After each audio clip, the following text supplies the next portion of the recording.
Bonjour amis FreeGamers et bienvenue dans cette première émission de 10 minutes sur un free-to-play. Donc un free-to-play, qu'est-ce que c'est? C'est très simple, il s'agit d'un jeu gratuit disponible sur internet.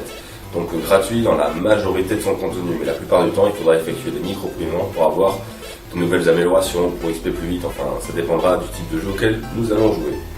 Donc pour cette première émission, j'ai choisi de vous présenter le jeu Need for Speed World.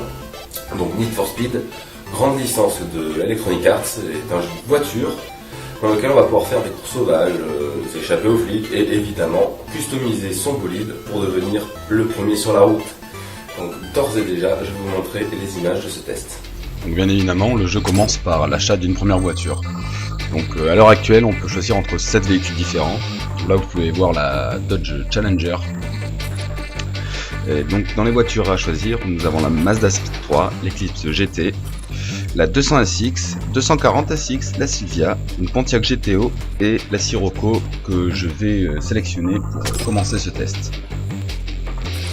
Donc on dispose d'un fonds de 200 000 crédits, donc ça nous laisse assez de place pour pouvoir faire une première customisation que l'on verra après la première course, puisqu'on enchaîne direct sur une course de test pour vous apprendre les bases. Alors très simple, il y a seulement 5 touches à retenir.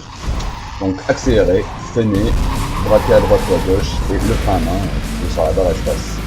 Donc le mode course, tout à fait classique, c'est l'arrivée de premier. Donc, je vais un peu avorter cette partie puisque tout le monde sait qu'un joueur. Donc, comme vous pouvez le voir, le jeu est pas trop mal graphiquement, il ne nécessitera pas une très grosse config pour pouvoir y jouer et pour avoir un jeu fluide.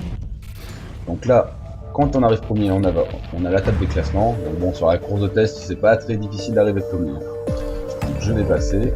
Donc, en arrivant dans une certaine position, on gagne de la réputation et de l'argent, qui nous sera utile pour personnaliser son véhicule. Et évidemment, pour les 4 premiers, nous pouvons sélectionner une carte qui nous permettra en fait d'avoir des items en plus. Donc là, je viens de sélectionner la carte Nitro. Donc ces items sont sélectionnables sur la gauche de l'écran. Donc là en haut, sur la touche 1, vous avez la nitro. Et sur la touche 2, vous avez le radar.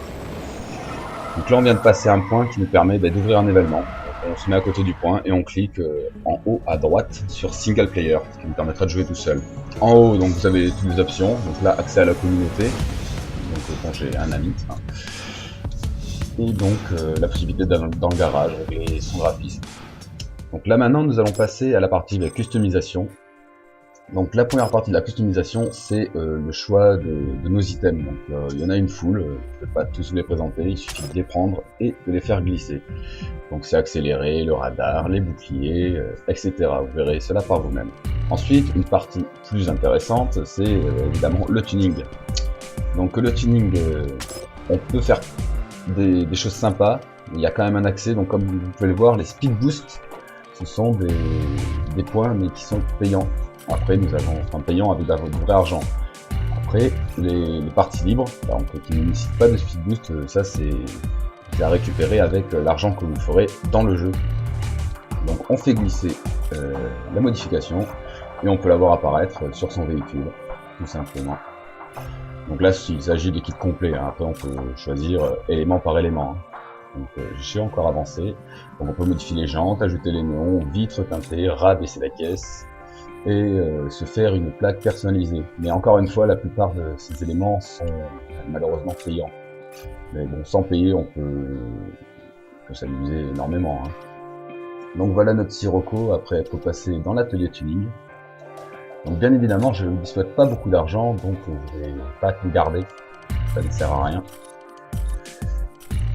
Donc une fois qu'on a terminé, il suffit de cliquer en haut à gauche sur Finish It Customization pour valider.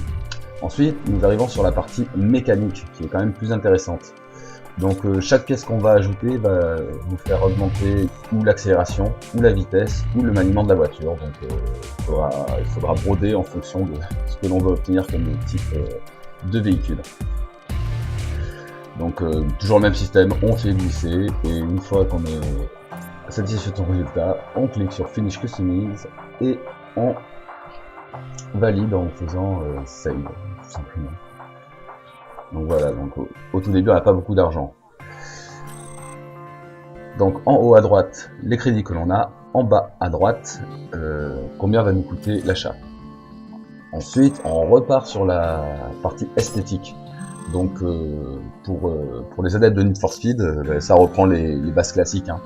Donc on va pouvoir ajouter un vinyle, on fait un petit autocollant, un petit.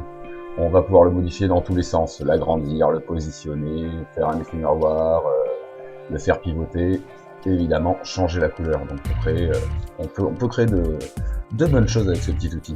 Alors, tous les vinyles ne sont pas dispo automatiquement, hein. Ils sont débloquables en fonction de son niveau, hein. Puisque, on le rappelle, c'est un MMO, donc un jeu multijoueur en ligne, donc dans lequel il va falloir faire élever son niveau pour débloquer de plus en plus de contenu dans le jeu. Et là, une partie très intéressante qui est la partie peinture de la voiture. Donc c'est relativement complet, donc on peut peindre toute la voiture ou certains éléments dans le menu de gauche. Donc là je fais un ensemble, je fais l'intégrale. Et donc on a plusieurs finitions, la finition gloss, métallique, candy, nacré, très sympa, parce qu'elle donne pas mal de reflets hein, sur la voiture comme vous pouvez le constater. Ensuite nous avons le chrome, donc brillant, hein, et l'incandescent qui donne aussi son effet ma foi, hein. C'est sobre, simple et facile.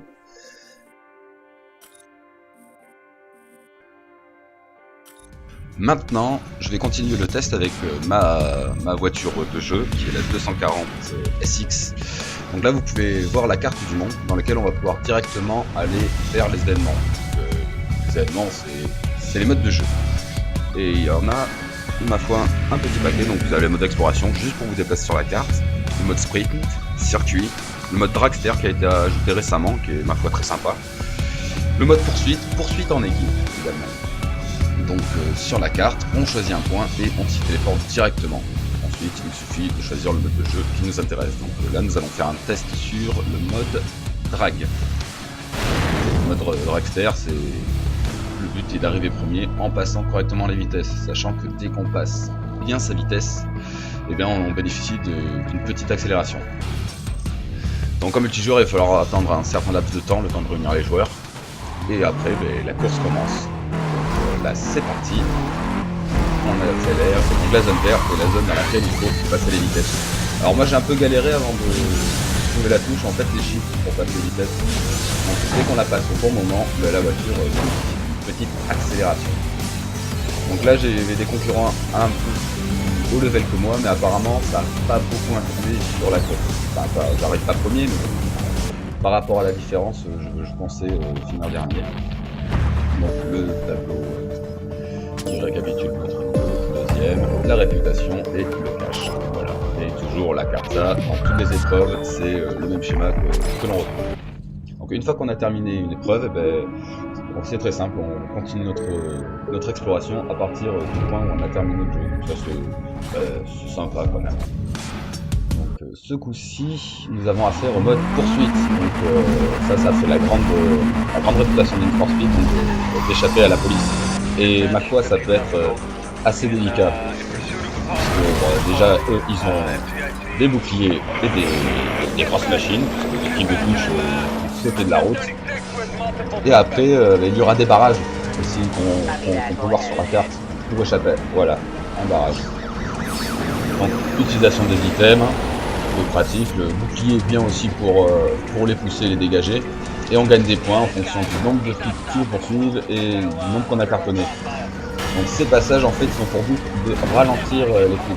En fonçant dans les piliers, on fait s'effondrer des éléments du décor et donc débloquer l'avancée de la police.